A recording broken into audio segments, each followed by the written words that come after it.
Olá, boa noite. Veja o que é destaque na edição de hoje. Ex-vereador na cidade de Tiros foi condenado à prisão após golpes com cheques sem fundo. Foram mais de 20 vítimas, inclusive aqui em Patos de Minas. O prejuízo é cerca de 3 milhões de reais. E mais. Homem é preso dirigindo embriagado em rodovia de Patos de Minas. Êxtase, maconha e haxixe são apreendidos em Carmo do Paranaíba. Um homem foi preso. Projeto social oferece aulas de jiu-jitsu de graça. Campanha defende título de patrimônio imaterial da humanidade para os modos de fazer o queijo Minas artesanal. Uso de máscara volta a ser obrigatório em ambientes fechados na cidade de Lagamar. E de Casa Nova, Auto Chevrolet de Patos de Minas tem um espaço amplo e moderno para receber os clientes. A partir de agora no NTV News.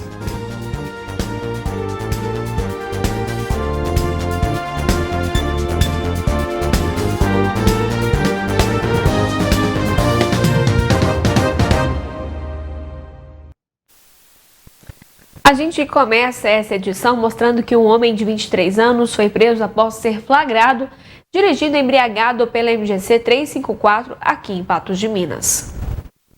A abordagem aconteceu durante a Operação Natalina, desencadeada pela Polícia Militar Rodoviária. O homem conduzia uma Fiat Toro. Ao chegar na rotatória da MGC 354, no quilômetro 171, passando pela Blitz, ele recebeu ordem de parada. Os policiais, então, solicitaram a documentação do carro. O homem apresentou a CNH, que estava devidamente legalizada, e informou que não estava de posse do CRLV. Sendo assim, foi feita a consulta no sistema informatizado, onde verificou-se que o licenciamento era do ano de 2019. Durante conversa com o abordado, os militares notaram que ele apresentava hálito de quem havia consumido bebida alcoólica há pouco tempo, além de olhos avermelhados. Ele foi submetido ao teste do etilômetro, que acabou constatando que ele havia ingerido bebida alcoólica. Dessa forma, então, o veículo foi removido, o homem multado e conduzido para a delegacia por conduzir veículo sob influência de álcool. E um homem de 23 anos foi preso ontem por tráfico de drogas em Carmo do Paranaíba. Com ele, militares encontraram uma bola de haxixe, 22 balas de êxtase, 2 cigarros de maconha já consumidos ali pelo meio, um deschavador, além de balança de precisão. O repórter Matheus Borges volta com mais detalhes. A abordagem policial aconteceu no quilômetro 224 da BR-352 em Carmo do Paranaíba. O carro abordado era um Hyundai HB20 de cor prata e era conduzido por um homem de 23 anos de idade. Durante a fiscalização, os policiais acabaram percebendo nervosismo por parte do motorista e acabaram sentindo um cheiro de maconha que vinha de dentro do automóvel. Diante da suspeição, foi feita a busca dentro do carro, sendo que lá foi encontrada uma mochila. Dentro dessa mochila, os policiais encontraram cartão de banco no nome do autor, um pequeno tablete de maconha, uma bola de haxixe, 22 balas de êxtase, 2 cigarros de maconha já consumidos ao meio, um deschavador e uma balança de micropesagem. O condutor disse ser usuário de maconha e que essa droga era de sua propriedade para o próprio consumo. Com relação aos outros materiais, ele disse que havia recebido aquela mochila de um colega seu que mora em uma república e esse material seria levado para Carmo do Paranaíba. Ele ainda afirmou que não sabia o que havia dentro dessa mochila, por isso que levava o material para o município próximo de Patos de Minas. O homem foi encaminhado para a delegacia de Polícia Civil em Patos e os materiais foram apreendidos. E tem mais participação do repórter Matheus Borges, porque um homem de 36 anos, que é ex-vereador na cidade de Tiros, foi condenado em primeira instância a mais de 58 anos de prisão por diversos crimes como estelionato, inclusive aqui em Patos de Minas. Segundo o Tribunal de Justiça de Minas Gerais, a pena determinada foi de 58 anos, 5 meses e 21 dias de reclusão, além de 326 dias multa. A Justiça estima que ao menos 24 pessoas foram vítimas do réu. O empresário está em prisão preventiva, que foi mantida pelo juiz. Também foi determinado o pagamento de indenização para outras 4 vítimas que ainda não haviam entrado com ação para ressarcimento, que variam entre 16 e 160 mil reais. Ainda conforme a denúncia apresentada, o acusado negociou caminhonetes, carros, uma chácara e uma casa com pessoas das cidades de Tiros, Rio Paranaíba, São Gotardo e Patos de Minas, fazendo o pagamento com cheques sem fundo. O tribunal também aponta que na denúncia foi mostrado um prejuízo de quase 3 milhões de reais para as vítimas. A prisão do ex-vereador aconteceu em agosto deste ano, quando ele foi detido no aeroporto de Guarulhos, indo embarcar para México. A decisão é em primeira instância e cabe recurso. Obrigada, Matheus. E a seguir, racismo, o lado cruel da sociedade brasileira. E o uso de máscara volta a ser obrigatório em Lagamar.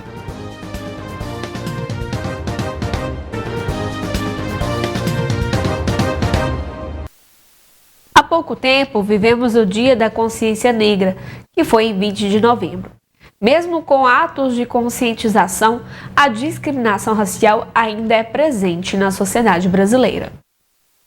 Para Lukian, jogar bola é mais que uma brincadeira. Virou projeto de vida. O garoto de 10 anos treina para, quando crescer, virar goleiro profissional. Na quadra, ele sempre se sentiu muito à vontade. Mas um episódio recente roubou um pouco da alegria de estar em campo. Estava jogando uma partida de futebol acho que eu estava no sub-11. Aí quase no final do segundo tempo a mulher começou a me xingar por causa que eu estava defendendo. Bem, ela me xingou de preto e macaco. Mariana registrou o episódio narrado pelo filho com o celular. No momento das ofensas, o jogo foi interrompido pelos atletas. Na partida seguinte, os colegas de Lukian exibiram uma faixa para mostrar o desejo de combater o preconceito. Solidariedade para ajudar a curar uma dor que ainda permanece. O Lukian, ele se fechou, ele está em choque ainda, ele conversa sim, mas creio eu que ele fica contornando as coisas, igual quando a gente vai chegar para conversar com ele. Outro episódio de racismo aconteceu com Roberta. A produtora de eventos foi alvo das agressões na fila de um cinema. A gente foi assistir um filme, domingo à tarde, o Thiago e o filho dele. Compramos o ticket no andar de baixo e compramos também refrigerante, água. E aí fomos indicados a pegar no andar de cima. Passamos pelo andar de cima e fomos retirar. Quando eu cheguei no andar de cima, eu percebi que era uma fila de compra. E aí eu fui perguntar se quem já tinha o ticket precisava ainda estar naquela fila. No momento que eu passei para perguntar, eu escutei alguém gritando. Mas não era só gritando, olha, você está furando fila. Alguém gritando bem ostensivamente que eu estava furando a fila. Eu falei, olha, não, de forma alguma. Pode passar, eu só fui pedir uma informação. A pessoa que estava na frente passou por mim e foi pegar o que ele havia comprado. Mas ele continuou gritando e se referindo a mim de uma forma ostensiva. Ele disse que a fila estava sendo furada porque estava ali uma pessoa que é de outra classe, que ali não era local de favelado, por isso que estava acontecendo aquilo. Tiago é namorado de Roberta e estava presente no momento. Ele conta que situações de preconceito ocorrem geralmente de forma velada e pela primeira vez viu um gesto tão explícito. Eu sou um homem negro. Então, durante minha juventude, já fui abordado várias vezes, já houve brincadeiras, mas dessa forma agressiva e ostensiva na qual foi feita nesse domingo e qual foi necessário fazer a proteção da minha namorada e do meu filho, nunca tinha passado. No último ano, foram registrados em Minas 370 boletins de ocorrência relacionados a casos de injúria racial, que ocorre quando são direcionadas a uma pessoa ofensas por causa da cor da sua pele. Também foram contabilizados 137 boletins de ocorrência relacionados a casos de racismo, quando essas ofensas são direcionadas a uma coletividade. No último ano, uma decisão do STF equiparou as duas práticas, que são consideradas crimes inafiançáveis e sem prazo para prescrição. Para ajudar no enfrentamento de tantos casos, foi criado há 2 anos o projeto Respire Advocacia Antirracista. A ideia é usar as redes sociais para atender de forma gratuita e voluntária vítimas de racismo de baixa renda. Atuação fundamental em um cenário cheio de desafios. A legislação antirracista que a gente tem, que é relativamente precária, né? Ela padece um pouco por uma restrição excessiva. A lei de racismo que a gente tem, ela traz tipos muito específicos que, na maioria dos casos, não abarcam o grosso da situação. Somado a isso, a gente tem também uma dificuldade na própria produção da prova nos casos de racismo, o que impacta diretamente o andamento de um processo judicial, já que sem prova, muitas vezes, não há a condenação. No momento, o projeto tem pouco mais de 60 casos em andamento. Carlos conta que, embora seja fundamental a atuação na esfera do direito, o racismo precisa ser tratado como uma questão social. Eu acho que a gente precisa passar por uma profunda mudança mesmo de mentalidade, né? A gente precisa enxergar o racismo não como um problema de preto, mas como um problema social que tem que ser enfrentado por todo mundo, em todos os âmbitos, né? Acho que passa por aí. Os casos de racismo praticados contra Lukian e Roberta serão levados adiante na justiça. Além da busca por reparação, o objetivo é encorajar outras vítimas a não se calarem. Nós não podemos admitir pelas gerações que vêm, por meu filho que sofreu isso, por os outros filhos que vêm isso, que nós jamais possamos aceitar atitudes como essa, que isso não cabe mais na sociedade. Da mesma forma que eu não quero para o meu filho, eu não quero para mais ninguém, eu quero que eles dão um basta nisso, sabe? Isso mexe muito com a gente, eu não tenho assim nem palavras para mim falar assim o que aconteceu, sabe? Eu fico muito triste por isso. Santa Catarina registrou a primeira morte por varíola dos macacos. O Benício Toreiro, de 23 anos, morreu no último dia 29 após passar 2 meses internado em Florianópolis. Segundo a Secretaria de Estado de Saúde, ele era morador de Balneário do Camboriú, no litoral norte catarinense. Benício havia gravado vídeos sobre a doença e alertado seguidores sobre a importância do diagnóstico antes de morrer. E olha só, gente, o diretor-geral da Organização Mundial de Saúde, o Tedros Adhanom, disse ontem que as lacunas na vigilância, testes, sequenciamento e vacinação contra a Covid-19 continuam criando as condições perfeitas para o surgimento de uma nova variante preocupante. E por falar nisso, a Prefeitura de Lagamar decretou ontem a obrigatoriedade do uso de máscaras em locais fechados. A determinação visa o combate ao novo avanço da Covid-19 no município. O decreto de número 60 deste ano dispõe sobre medidas emergenciais restritivas em decorrência da doença respiratória, a Covid-19, na cidade de Lagamar. O texto diz que é obrigatório o uso de máscara de proteção em qualquer ambiente fechado de uso comum com aglomeração. Os estabelecimentos comerciais, financeiros, de saúde e de educação deverão observar o disposto no decreto, bem como a disponibilização de álcool em gel para seus clientes e usuários. A determinação segue dizendo que os estabelecimentos de saúde privados deverão informar ao setor epidemiológico através do endereço de e-mail epidemiologia@saude.lagamar.mg.gov.br todos os casos positivos realizados por eles. Pessoas com sintomas gripais deverão utilizar o item de proteção, principalmente dentro de sala de aula. Também fica determinado o uso obrigatório de máscaras para pessoas imunossuprimidas. E a seguir, Minas foi o segundo estado que mais abriu pequenos negócios no país. E Auto Chevrolet inaugura na próxima terça-feira Casa Nova.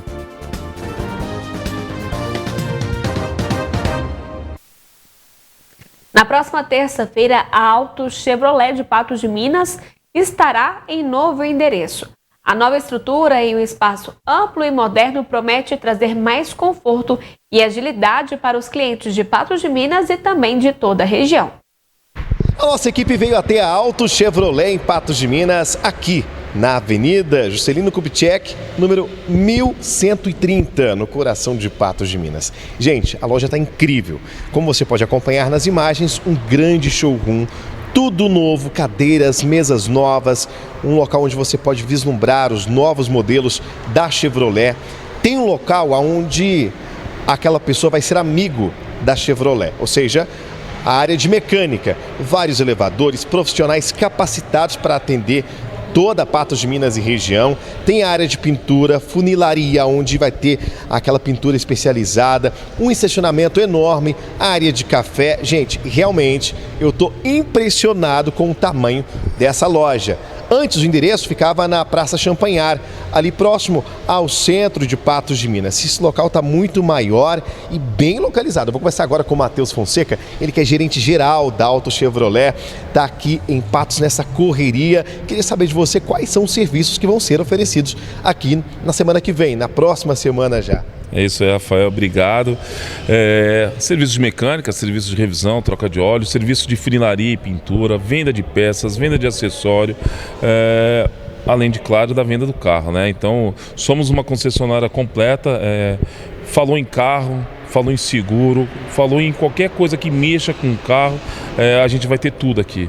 Tudo dentro desse espaço maravilhoso que estamos preparando para essa cidade maravilhosa que é Patos de Minas, né? Então, ansiosos estamos demais para poder atender a todos de uma forma muito melhor e buscar sempre, cada vez mais, melhoria em atendimento, melhoria em prestação de serviço, que a nossa função é essa, sabe? Atender bem o cliente e fazer o cliente virar um amigo, que nem você falou, né? E os nossos clientes são nossos amigos. Então, dia 6 de dezembro, muita coisa vai acontecer de diferente aqui para Auto Chevrolet de Patos de Minas, Rafael. Olha, lembrando, gente, o pessoal que está em casa entender, a inauguração dessa nova loja não é só uma questão de estética não, tá? Não é porque vai ficar bonito, bem localizado, a loja vai ficar muito linda, mas é uma questão de demanda. Exatamente, Rafael. A demanda cresceu, o espaço foi ficando pequeno e a gente se viu aí há um ano e meio atrás com a necessidade de mudança, né? Enxergamos aqui na JK, na Avenida JK, um ótimo ponto, uma ótima oportunidade e um espaço maravilhoso que a gente vai conseguir atender de uma forma muito melhor, com essa ampliação do pátio circulante dentro não só de Patos de Minas, mas também da nossa região aqui. Então, muito cliente compra o Chevrolet, vem aqui, compra conosco e a gente viu que não estava mais conseguindo atender. Então, na verdade, a gente estava ficando carente, né? A gente estava ficando carente, aumentamos. Hoje não, hoje nós vamos atender a partir de terça-feira de uma forma muito melhor, mas muito mais rápida, vamos dar agilidade, o cliente vai poder aguardar. Você viu aqui o ambiente do cliente com sala de espera, o cliente vai poder continuar trabalhando aqui com o seu notebook, enfim, enquanto o serviço ele termina. Então, hoje a gente montamos uma concessionária realmente completa e com uma prestação de serviço muito boa e ágil, né? Que é o que a gente precisa hoje, tempo, né? Olha, gente, tá curioso para saber como vai ficar a nova Auto Chevrolet? Gente, eu não dá para mostrar agora porque o pessoal tá, né, todo mundo aqui na correria, mas a gente vai mostrar para você na inauguração que vai acontecer no dia 6, tá bom, gente? Então, não só você que possui um Chevrolet, mas para você que quer ser cliente Auto Chevrolet, vem na inauguração. Eu já vou dar esse spoiler então, né, porque as pessoas podem vir para conhecer, tomar aquele cafezinho com o Matheus aqui, né? E lembrando que horas, como que pode ser, dá tempo até lá. Se não der tempo, como que vai funcionar? Porque tá uma correria aqui. Um convite para a população de Patos de Minas. É isso aí, Rafael. Tá uma correria, mas nós vamos fazer. Então, dia 6 de dezembro, no horário comercial, né? A partir das 9 horas, aqui na Avenida JK, 1310. Clientes, não clientes, amigos, simpatizantes. Quem quiser e puder vir conhecer a nossa nova estrutura, vai ser uma alegria poder apresentar para vocês aí a nossa nova casa e o tanto que a gente está se dedicando e suando para fazer a coisa acontecer, Rafael. Muito obrigado, viu? Muito bom, obrigado, Matheus, pelas informações. Avenida JK, venha conhecer a inauguração no próximo dia 6, a partir das 9 horas da manhã. Já aproveita para trazer seu carro para fazer aquela revisão, conhecer os novos modelos aqui da loja, tá tudo incrível para você. As imagens são do Vinícius Machado, Rafael Ribeiro para o jornalismo da NTV.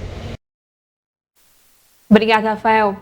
E as pequenas empresas são fundamentais na retomada econômica do país. O fortalecimento delas também ajuda a gerar empregos de maneira mais rápida. E nos últimos 2 anos, Minas foi o segundo estado que mais abriu pequenos negócios no Brasil. A história começou com um bolo e uma foto nas redes sociais. Hoje a mesa está posta com várias delícias em um espaço próprio. Luciana tornou-se empreendedora por acaso, mas a paixão por fazer bolos foi como fermento para o negócio, que cresceu rapidamente. Hoje ela e o marido, Rodrigo, são donos desse café na região centro-sul de Belo Horizonte. Eles empregam 5 pessoas e querem expandir o negócio. Eu tinha feito um bolo para casa, para os meus filhos, e postei a foto em uma rede social. E uma amiga comentou, perguntando se eu comercializava. E eu disse que não, mas passei a enxergar isso como uma possibilidade real e concreta. Rodrigo já tinha experiência em outros negócios, mas é a primeira vez no ramo de alimentação.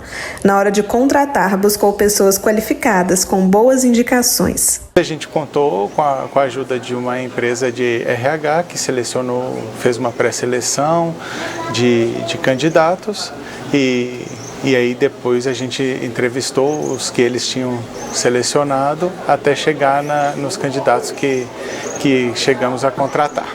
Uma das funcionárias é Rayane. A confeiteira era microempreendedora individual, mas durante a pandemia teve que encerrar o negócio.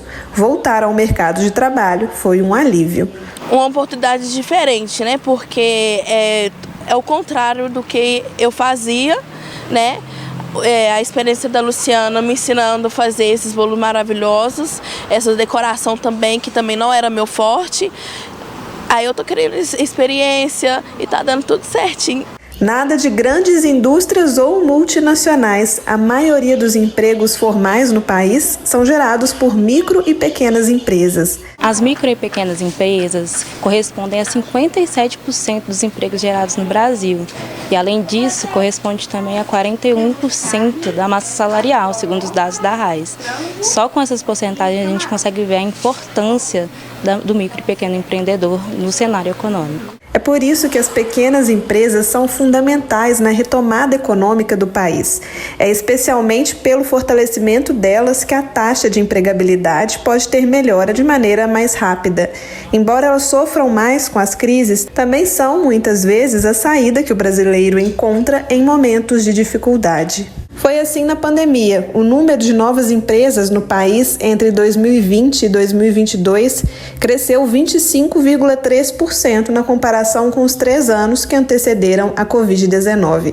Minas foi o segundo estado com maior crescimento, com 1.084.616 novas empresas. Apoiar os pequenos negócios, dando preferência a eles na hora de consumir, é uma maneira de ajudar na empregabilidade do país. Nós estamos abertos há mais ou menos 1 mês e meio. Inicialmente contratamos 3 funcionários, hoje já são 5. Então é uma equipe que a gente preza por ela, a gente reconhece o valor que ela tem para a gente e é uma equipe que faz parte do conceito da Rua do Jasmim, da experiência que a gente quer que os nossos clientes tenham quando eles vêm aqui. Então é uma grande família que sonha junto, que trabalha junto, que busca fazer o melhor, sempre juntos.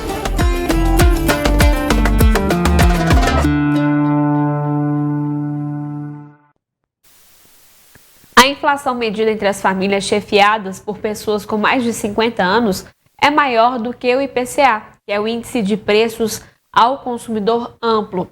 E a explicação, de acordo com economistas, está nos hábitos de consumo dessa faixa etária, que gasta mais com saúde. Só com remédios, seu Jair, de 70 anos, gasta cerca de R$ 700 por mês.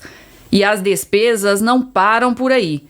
Esse boleto de quase R$ 2.000 é do plano de saúde.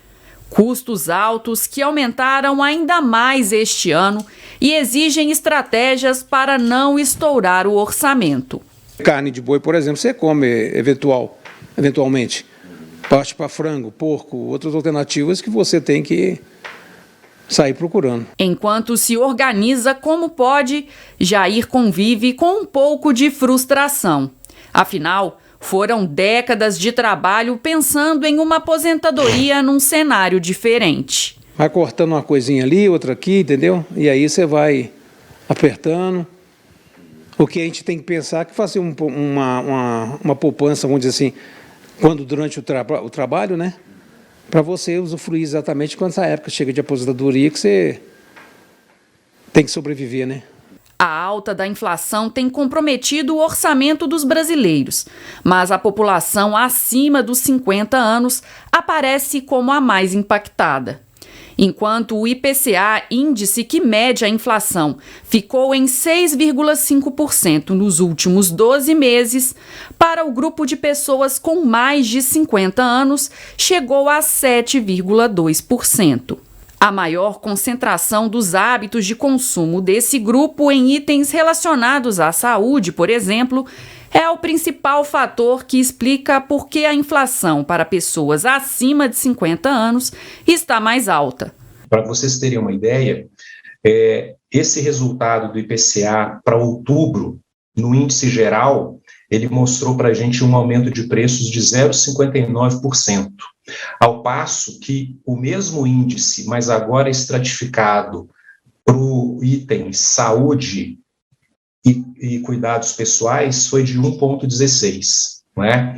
Eu separei esse item aí porque é um item que afeta mais os aposentados. Quando a gente pensa, por exemplo, que eles têm dentro da sua carteira de gastos, né, um peso maior de remédios e plano de saúde. Para ajudar a população acima dos 60 anos a enfrentar esses e outros desafios da vida financeira, a Rede Longevidade, uma organização da sociedade civil, disponibiliza conteúdos gratuitos focados na construção de novas possibilidades de gestão do orçamento e fontes de renda para esse público. Acho que esse é um caminho importante, a educação ligada ao entendimento do orçamento, ao entendimento das melhores decisões, melhores possibilidades que você tem de utilização do recurso. E o outro caminho é ampliar a receita, ampliar a renda dessas pessoas. E para ampliar a renda dessas pessoas, a gente tem basicamente duas frentes. A gente leva conteúdos educacionais em longevidade para que as pessoas possam entender as oportunidades do empreendedorismo e da empregabilidade para a população madura. Pensar em soluções para esse público é importante não só para o presente, mas também para o futuro da nossa sociedade. Afinal, existe uma tendência de aumento do percentual de pessoas mais velhas no Brasil. A população com 50 anos ou mais cresceu 35% nos últimos 10 anos. Já o grupo com menos de 50 anos cresceu apenas 1%. E não dá mais para a gente pensar que aos 60 anos a realidade vai ser que eu parei, aposentei e acabei, porque eu posso viver mais 40 anos, eu posso viver mais uma vida adulta inteira. Então, a pessoa entender que ao longo do seu ciclo de vida ela vai viver transições de carreiras e trabalhar durante mais tempo é algo natural de se pensar com essa revolução da longevidade. Se a gente vai viver mais, a gente vai ter que trabalhar durante mais tempo. A seguir, Escola Infantil realiza mostra cultural e projeto ensina jiu-jitsu para crianças.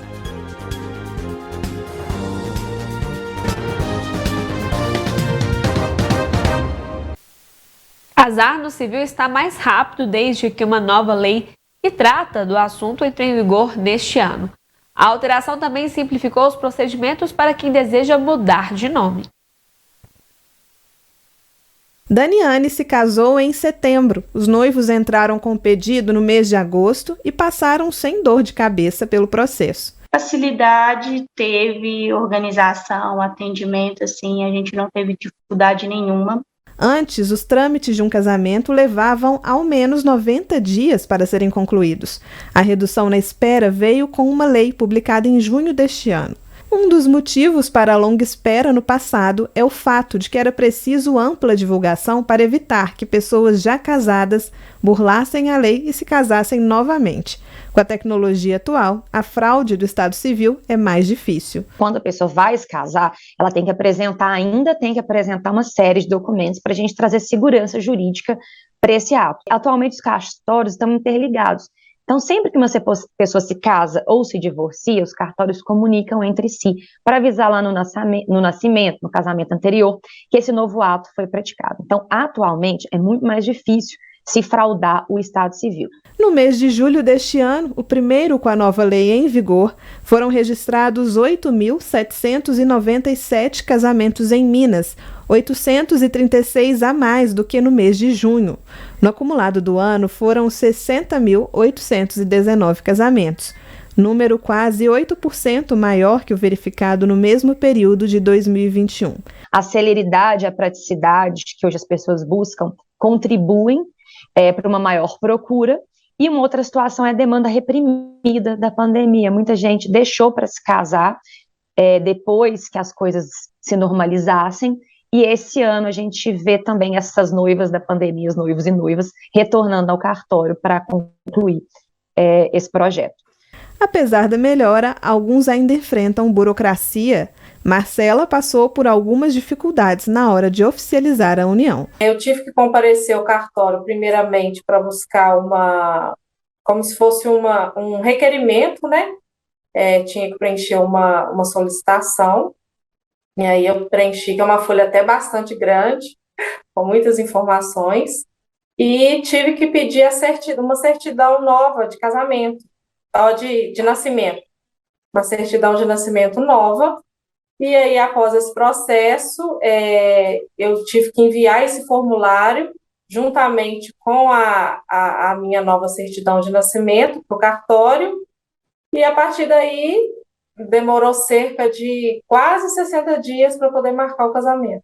A lei também trouxe outras novidades para processos feitos em cartório. Um destaque é a mudança do nome, inclusive do primeiro nome. Agora, qualquer cidadão maior de 18 anos pode alterar o registro. A praticidade que essa nova alteração nos traz se a pessoa, por qualquer motivo, seja por constrangimento, seja por gostar mais de outro nome, seja por ser conhecida por um nome que não é o de registro, ela se dirige ao cartório de registro civil e solicita essa mudança. Não precisa de existir um procedimento judicial. Agora veja essa iniciativa. Um projeto social da Igreja Presbiteriana oferece aulas de jiu-jitsu de graça. Além de praticarem esporte, as crianças têm mostrado mudanças positivas de comportamento. Cerca de 40 praticantes de jiu-jitsu participaram de uma graduação de faixas promovida por um projeto social da Igreja Presbiteriana de Patos de Minas, realizado no ginásio poliesportivo da ABB. O projeto Ictus começou no início deste ano, com a chegada do reverendo Gabriel. Ele veio de Anápolis e lá em Anápolis ele já desenvolvia o trabalho do projeto Ictus, que oferece aulas de jiu-jitsu gratuitas, no caso. E ele chegou à nossa igreja para trabalhar com jovens e adolescentes e começou então a desenvolver esse projeto, que é um projeto que também envolve um aspecto de discipulado, onde a mensagem do Evangelho também é comunicada através das aulas da arte marcial. Isso alegra muito o nosso coração, porque não só somente valores éticos e morais, mas valores também do reino, valores do Evangelho, que tem sido semeado no coração dos alunos ali nesse projeto Ictus. O pastor Arlos Rocha explica que Ictus é um acróstico grego, que em tradução literal significa Jesus Cristo, Filho de Deus e Salvador. O projeto hoje já tem mais de 50 alunos. É um projeto onde na parte da manhã, terças e quintas, funciona para crianças e na parte da tarde também, nas terças e quintas, é o adulto. E esse projeto, pela graça de Deus, até aqui tem sido um projeto voluntário desenvolvido pelo pastor Gabriel para alcançar a comunidade, a sociedade. A Natália Pérez participou do evento para prestigiar a conquista do filho Lucas, de 7 anos. É muito importante para a gente esse momento, porque a gente vê a evolução deles, né?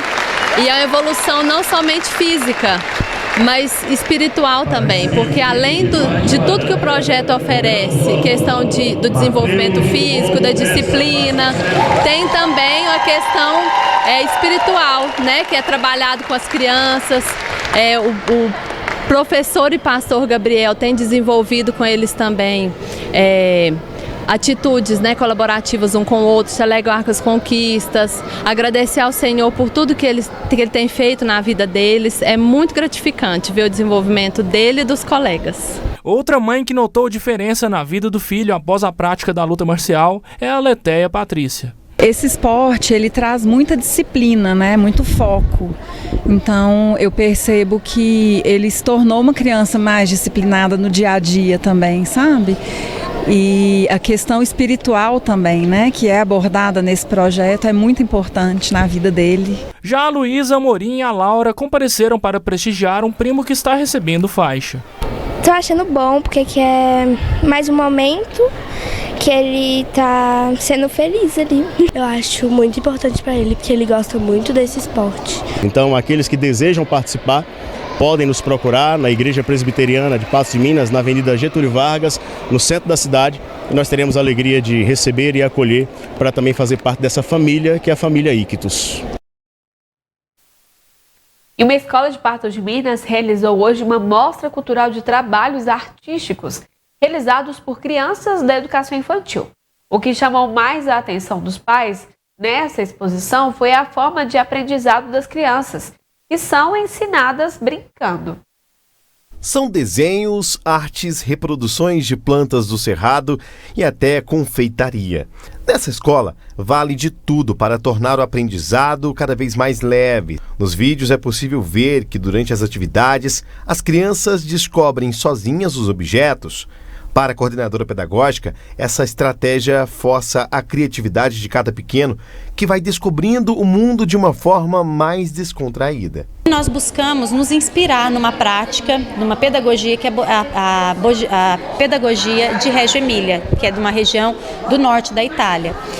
Hoje ela é a mais visitada e a mais buscada, porque ela realmente busca colocar a criança no centro do processo, e o exemplo dela é que mostra para nós que não cabe mais hoje uma pedagogia transmissiva, né? Aquele negócio de você acreditar que a criança ela é um vaso vazio que você deposita. Então, o que nós fazemos aqui? Primeira coisa, a gente acredita e tem conhecimento que essas crianças ela têm uma cultura, que ela tem as suas linguagens, né? Cada um aprende de um jeito.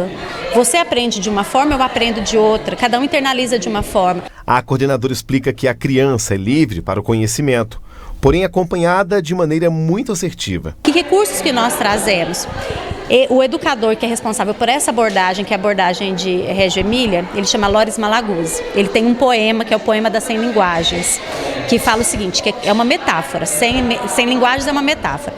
Ele fala que a criança ela é portadora de 100 linguagens, e que a escola, em algum momento, ela só validou uma, que é a do papel. E que a criança tem outras 99. Então aqui na nossa prática a gente reflete todo dia buscando quais são essas 99.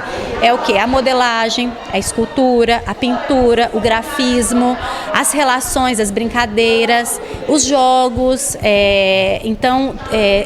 as construções, o jogo simbólico, o faz de conta, isso tudo a criança aprende. Então a criança ela não aprende apenas quando ela está em relação com o papel. O papel também é um material a ser utilizado, mas não o lápis, o papel apenas. Tirar o foco apenas do lápis e papel e trazer a criança para mais perto de um ensino dinâmico e divertido chama a atenção dos pais que acreditam que esse modelo de educação é mais proveitoso para os pequenos, que estão nos anos iniciais. Eu acho que esse tipo de educação leva a criança a criar, né, mais, perceber o mundo de como realmente ele é, né, interagir mais com os objetos, né, com a natureza.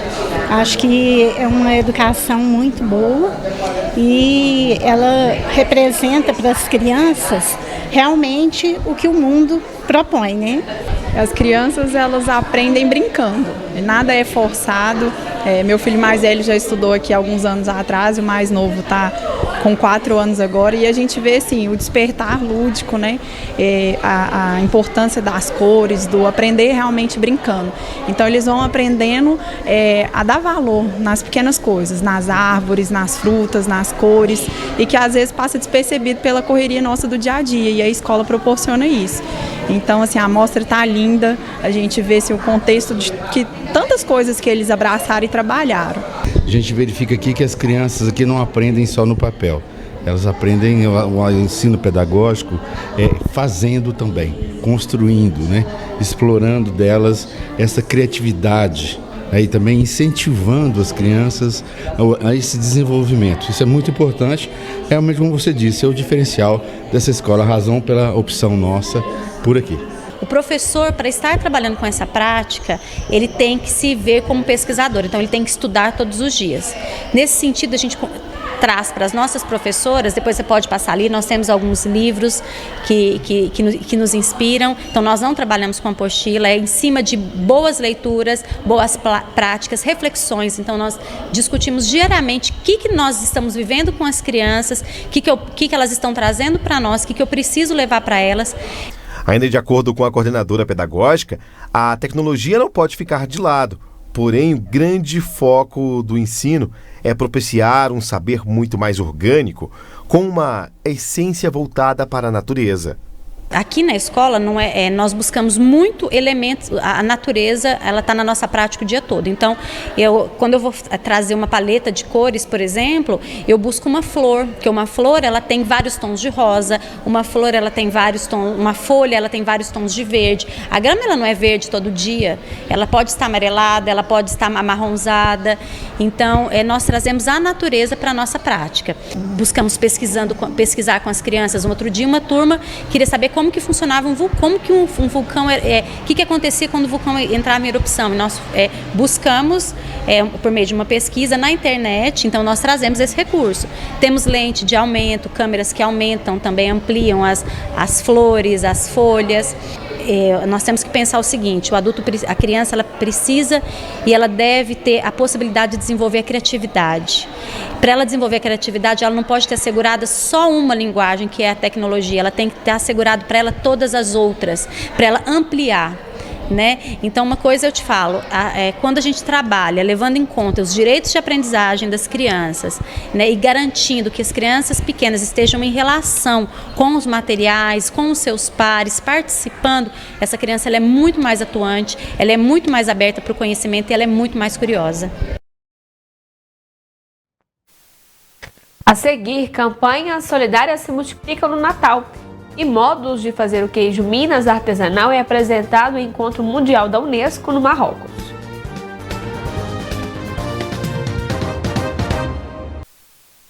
A cultura mineira marcou presença no Marrocos. Uma ação do governo do estado de Minas Gerais, juntamente com o governo federal, busca consolidar a candidatura dos modos de fazer o queijo Minas artesanal à lista representativa do patrimônio cultural imaterial da humanidade no Unesco. Seja qual for a mesa, o queijo Minas artesanal tem destaque e faz sucesso. Ele já é patrimônio imaterial do Brasil e agora tenta o reconhecimento mundial. Representantes do governo de Minas, do governo federal e produtores rurais vão estar em Rabat, no Marrocos, para participar de reunião do Comitê do Patrimônio Imaterial da Unesco. Eles vão lançar a candidatura dos modos de fazer o queijo Minas artesanal como um novo patrimônio da humanidade. A cultura alimentar do mundo possui apenas 3 produtos, nós teremos o 4º. A dieta mediterrânea, um prato que tem no México e o queijo Minas que vem agora. Ou seja, reconhecimento via Unesco de 180 países eleva o nosso queijo a um outro patamar. E isso também, dentro do patrimônio histórico, contribui sobremaneira para a atração de turistas que vêm aqui para ver o modo de fazer, porque o que se protege é o modo de fazer e as pessoas querem entender o modo de fazer do queijo Minas. Então as fazendas, os queijeiros, e isso já é um processo que começou, farão, obviamente, os seus espaços como espaços de apresentação e de experiência. Além de vender o queijo, recebem turistas, ganha a rede hoteleira e, sobretudo, contribui para a imagem de Minas Gerais como um destino mundial de gastronomia. E essa candidatura, ela depende de muita produção documental, audiovisual, fotográfica. Existe um convencimento do Comitê Intergovernamental quanto à qualidade dessa candidatura E também nós sabemos que existe uma certa concorrência com os países, né? Como ele falou, o queijo é um elemento muito importante da culinária mundial. Nós temos aí outros players no mundo todo que tem o queijo como um produto muito importante no seu mercado, mas nós estamos confiantes. Nós temos aí todos os atributos, os requisitos, nós atendemos com tranquilidade a expectativa da Unesco para a inscrição do bem na lista representativa. Os representantes da Unesco e a imprensa internacional vão degustar a iguaria de várias regiões produtoras do estado. O presidente da Associação dos Produtores está animado para mostrar ao mundo um dos símbolos de Minas. A gente já tem ganhado o mundo com as premiações que a gente tem conquistado nesses concursos internacionais que a gente tem participado. A cada semana a gente vê um novo prêmio que a gente tem alçado, alcançado, mas é com esse queijo artesanal que é secular, né? Há séculos ele vem sendo feito aqui em Minas Gerais.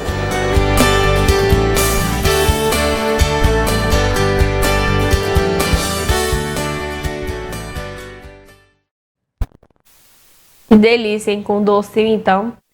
E assim como as luzes de Natal, as ações solidárias se multiplicam neste período e há várias formas de compartilhar. Todo mundo gosta de ganhar presente e com a chegada do Natal, a gente fica com a expectativa alta.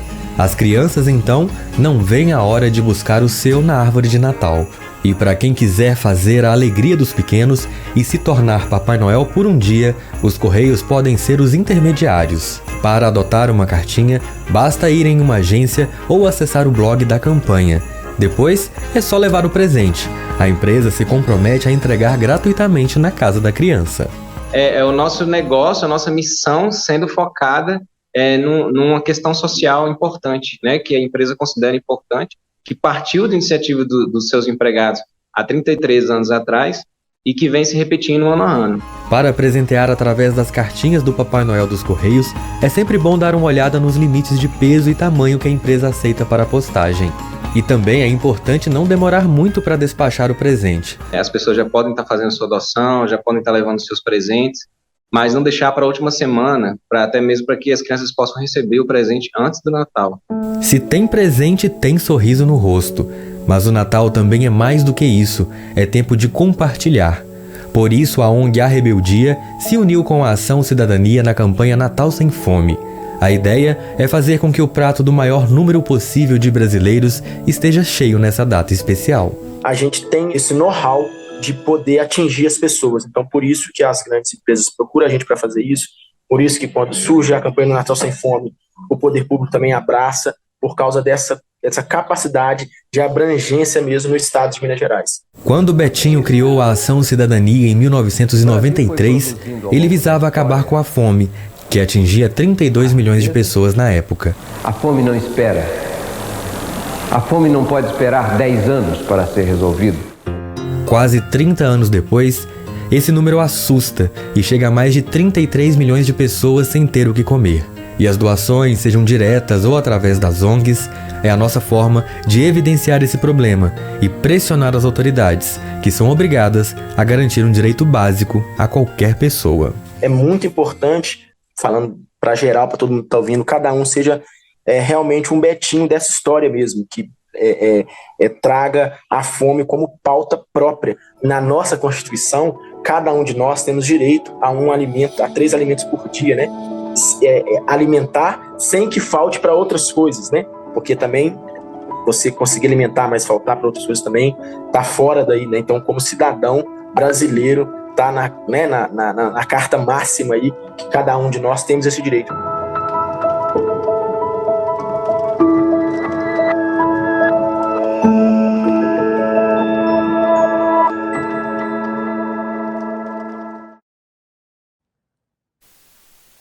Ajudar, né? Por hoje é só, muito obrigada pela sua companhia. Mais informações no site patujá.com.br. Bom domingo para você. A gente volta a se encontrar na segunda-feira, meio-dia, no programa Gui Boa Aventura. E antes tem o Jornal 30 Minutos às 11h30. Boa noite.